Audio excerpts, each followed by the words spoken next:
मोहतरम का फरमान है, ये तवाइफें जो नाच रही थी, जो डांस कर रही थी, आजान की आवाज सुनती है, आजान की आवाज सुनती है, अल्लाहु अकबर अल्लाहु अकबर, ये आजान की आवाज उन तवाइफों के कानों में जाती हैं। तो आजान के एहतराम में इन तवाइफों ने गाना बंद कर दिया और नाचना मौकूफ कर दिया, नाचना बंद कर दिया और गाना बंद कर दिया।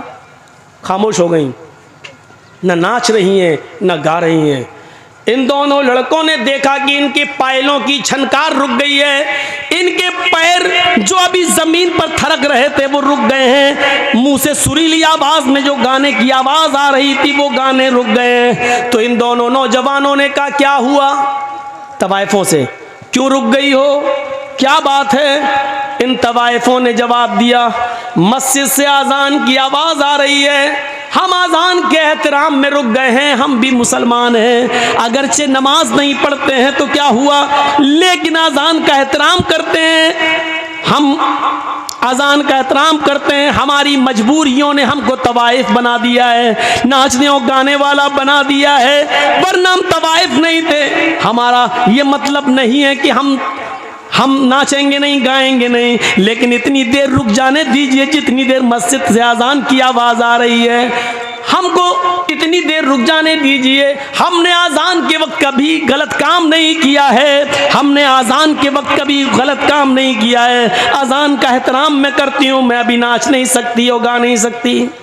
इन दोनों नौजवान लड़कों ने जो जुमले कहे वो सुनो क्या थे। इन दोनों नौजवान लड़कों ने जवाब दिया, सुनो सुनो गाने सुनने वालों, सुनो टीवियां देखने वालों, सुनो मोबाइलों में 1 GB और 2 GB मिलती है तो पूरी फिल्मों में और ड्रामे देखने वालों।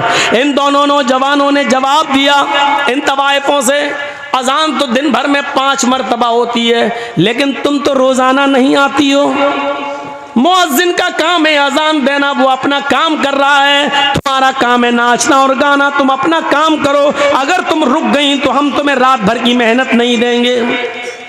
उन तवाइफों ने सोचा कि मुझे रात भर की मेहनत न मिले तो इससे बेहतर है कि नाच लूं, दिलों का हाल तो अल्लाह जानता है कि मैं अजान का एहतराम कर रही हूँ।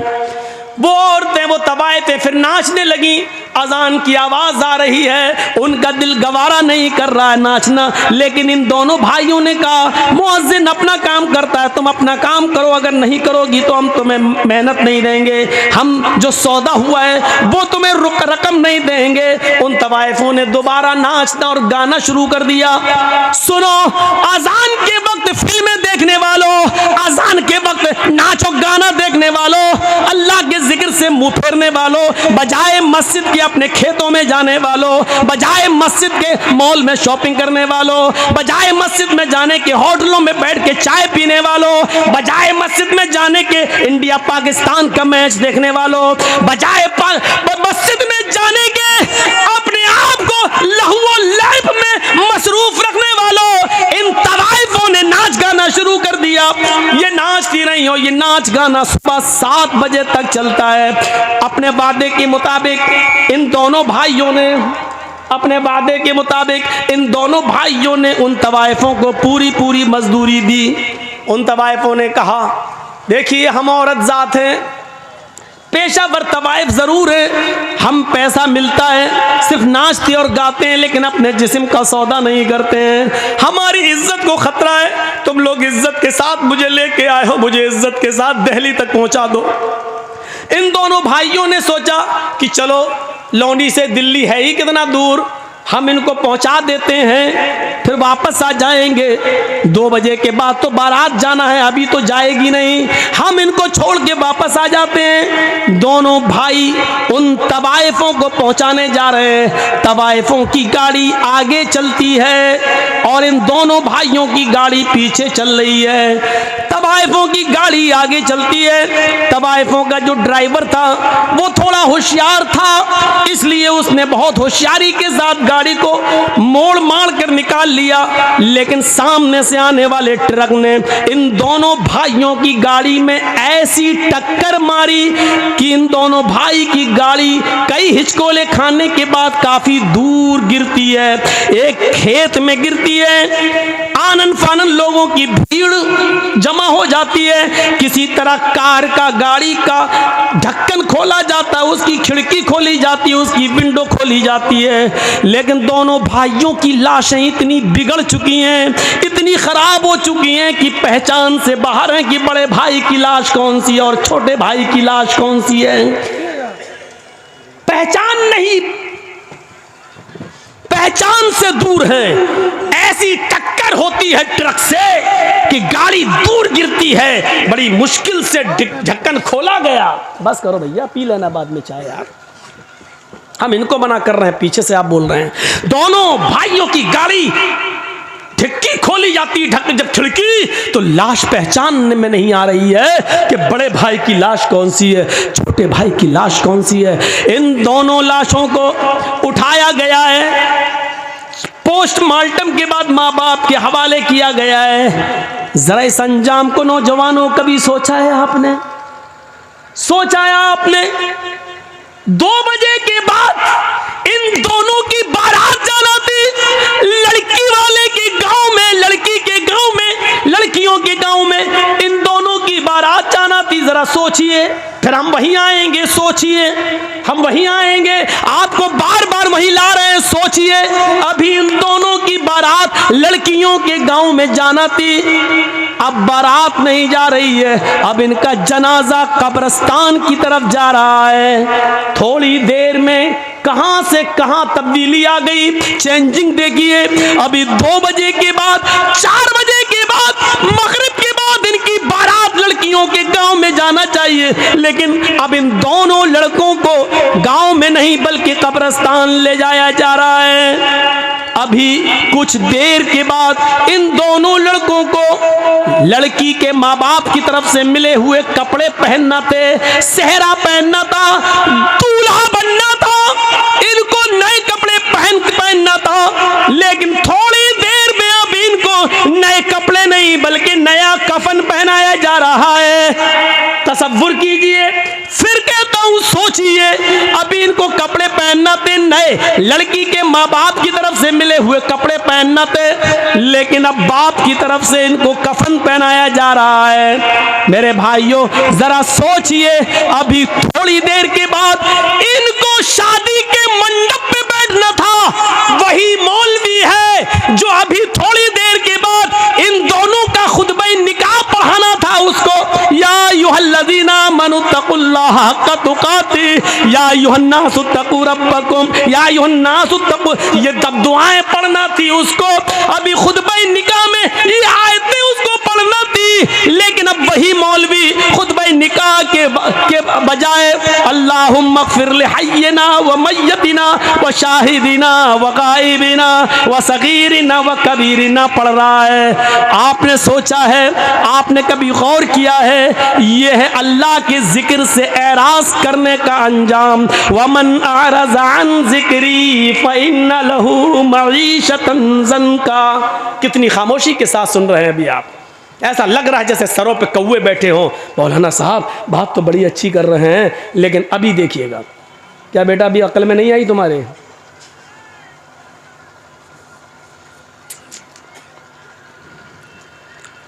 तसव्वुर कर रहे हैं आप, थोड़ी देर में क्या हैसियतें बदल गई।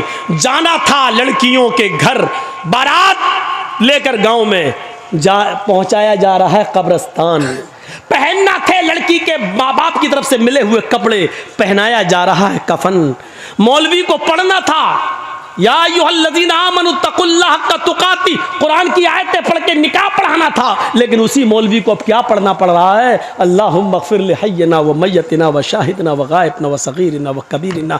थोड़ी देर में हैसियतें बदल गई। अंजाम सोचो, जिसने उन तवाइफ़ों को अजान के वक्त भी नचवाया हो, इन दोनों नौजवान लड़कों का अंजाम क्या हुआ।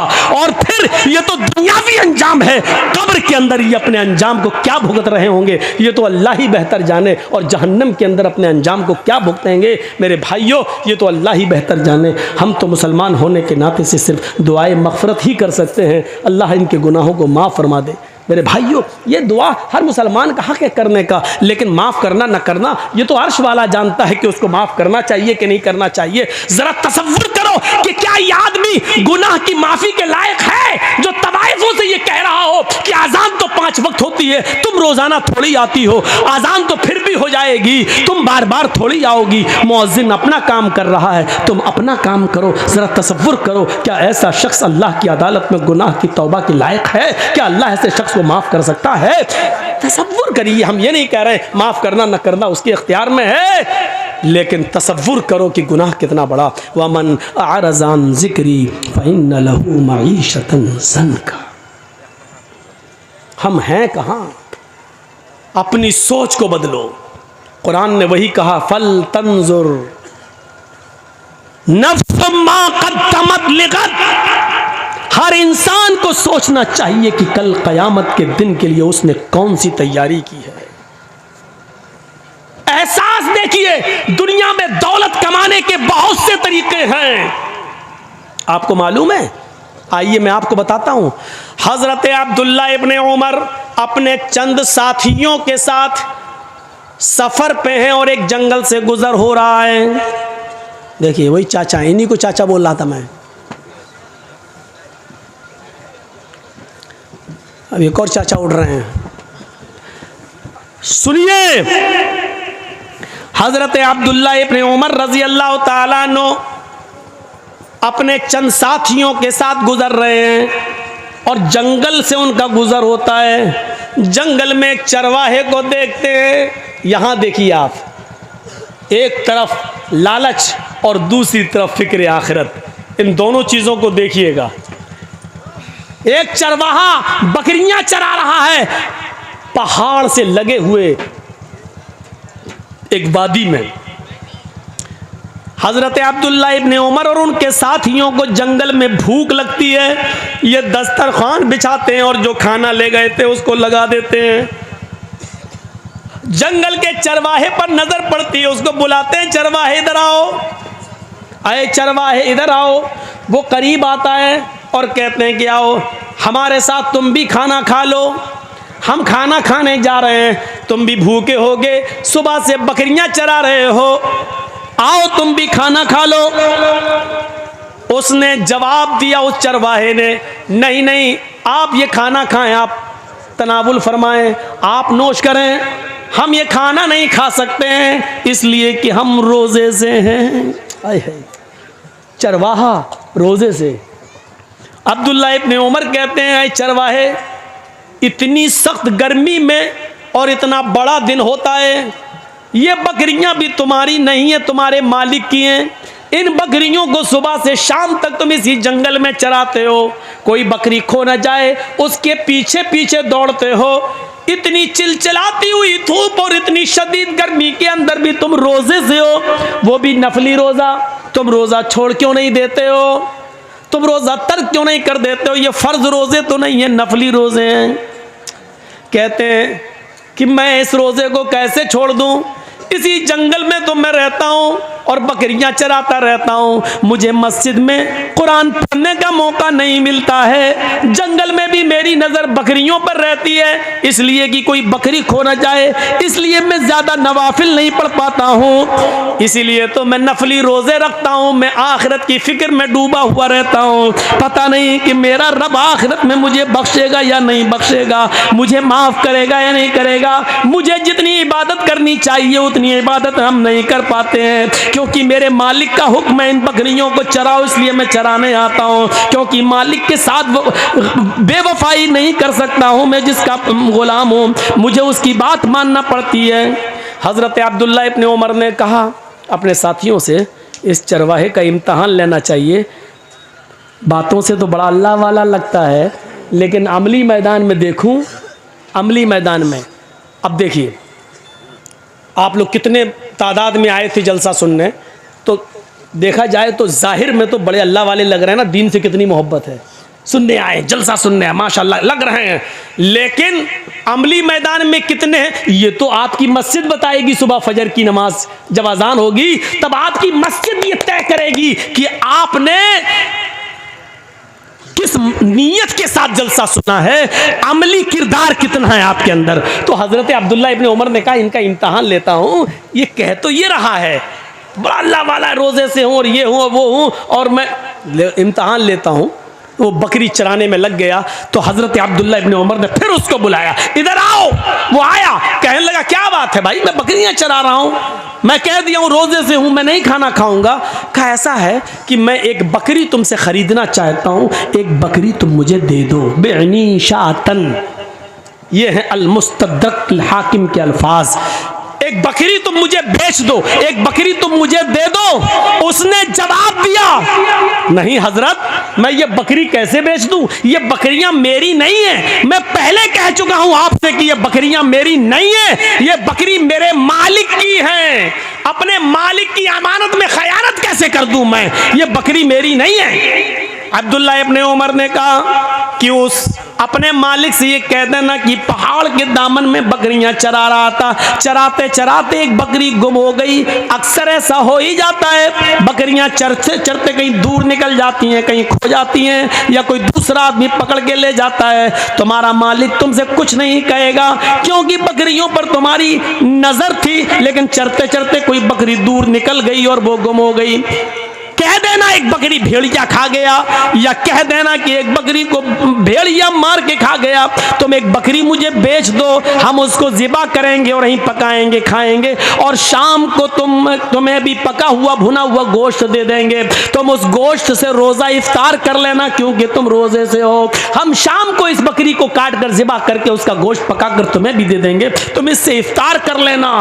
वो चरवाहा हज़रत अब्दुल्ला इब्न उमर की ये बात सुनता है, उंगली से इशारा करता है और चीखता हुआ रोते हुए भागता है, कहता आइन अल्लाह, आइन अल्लाह, आइन अल्लाह। फिर अल्लाह कहाँ है, फिर अल्लाह कहाँ है, फिर अल्लाह कहाँ है। यानी आए अब्दुल्ला इब्ने उमर, आज मैं तुम्हें बकरी बेच दूंगा, मैं अपने मालिक से झूठ बोल दूंगा, मेरा मालिक मुझे कुछ नहीं कहेगा, थोड़े से दिरहम मुझे बकरी के मिल जाएंगे, लेकिन फिर अल्लाह तो मेरी इस हरकत को देख रहा है। मैं अपने मालिक से झूठ बोल सकता हूं, लेकिन कल कयामत के दिन अपने मालिक के मालिक को क्या जवाब दूंगा। आइन अल्लाह, आइन अल्लाह। फिर अल्लाह कहाँ है, अल्लाह कहाँ है। आए नौजवानों, आए इस गांव में जलसा सुनने के लिए आने वालों, तुम्हारे हाथ में शराब की बोतल होती है, उस वक्त तुम्हारे मुंह से ये क्यों नहीं निकलता, मेरा बाप नहीं देख रहा है, मेरी माँ नहीं देख रही है, मेरा बड़ा भाई नहीं देख रहा है, मेरी बीवी नहीं देख रही है, लेकिन अल्लाह तो देख रहा है। अल्लाह कहाँ है, अल्लाह कहाँ है। तुम जुआ खेलते हो, तुम्हारे मुंह से ये आवाज क्यों नहीं निकलती, अल्लाह देख रहा है। तुम चोरी करते हो, तुम्हारे मुंह से ये आवाज क्यों नहीं आती, आइन अल्लाह, आइन अल्लाह। अल्लाह कहाँ है, अल्लाह कहाँ है। आजान की आवाज आती है, तुम कैरम बोर्ड खेलते रहते हो, तुम मैच देखते रहते हो, तुम्हारे मुंह से उस वक्त ये आवाज क्यों नहीं निकलती, आइन अल्लाह। कोई देखे ना देखे, लेकिन अल्लाह तो देख रहा है। ये तकवा कहाँ गया है, ये तुम्हारे अंदर की नेकी कहाँ चली गई, ये सोच तुम्हारी कहाँ चली गई। वो चरवाहा भागता है, दूर जाता जा रहा है, कह रहा है आइन अल्लाह, आइन अल्लाह। फिर अल्लाह कहाँ है, फिर अल्लाह कहाँ है, यानी अल्लाह तो मुझे देख रहा है। आए अब्दुल्ला, मैं यहाँ झूठ बोल सकता हूँ अपने मालिक से, लेकिन कल कयामत के दिन हमारा झूठ पकड़ा जाएगा, हमें सबके सामने बेनकाब किया जाएगा। हम दुनिया में हम ऐसा नहीं कर सकते हैं, अल्लाह हमारी इस हरकत को देख रहा है। अब्दुल्ला इब्न उमर ने उस चरवाहे को भागते हुए देखा और अपने साथियों से कहने लगे आइन अल्लाह, आइन अल्लाह। अल्लाह कहाँ है, अल्लाह कहाँ है। देखो इस चरवाहे के अंदर अल्लाह का कितना डर है, इतना खौफ है। वो अपने गांव जाते हैं, अब्दुल्ला इब्न उमर लौटकर अपने घर जाते हैं और दूसरे दिन उस चरवाहे के मालिक के पास जाते हैं और कहते हैं मुझे ये चरवाहा भी चाहिए और जितनी बकरियां तुम्हारी हैं वो सब मुझे चाहिए, कीमत बताओ, कीमत बताओ। मालिक ने कहा इस गुलाम की इतनी कीमत और बकरियों की इतनी कीमत। अब्दुल्ला इब्न उमर ने गुलाम की कीमत भी अदा कर दी और बकरियों की कीमत भी दे दी। गुलाम को खरीद लिया और गुलाम के साथ साथ बकरियां भी खरीद ली और फिर उस गुलाम को आज़ाद कर दिया। अरे गुलाम, आए फलां के गुलाम, मैंने तुम्हें खरीद लिया अपना गुलाम बनाने के लिए नहीं, आज मैं आजाद कर रहा हूं और ये बकरियां तुम्हें तोहफे में दे रहा हूं। अब तुम इन बकरियों के मालिक हो और किसी के गुलाम नहीं हो। आइन अल्लाह, ये कलमा, इस जुमले ने तुम्हें आज गुलामी से नजात दिला दी है। इसी तरह अल्लाह से डरते रहना, इंशाअल्लाह अल्लाह से इसी तरीके से डरते रहोगे तो यही डर क़यामत के दिन जहन्नम से भी तुम्हें आजाद कर देगा।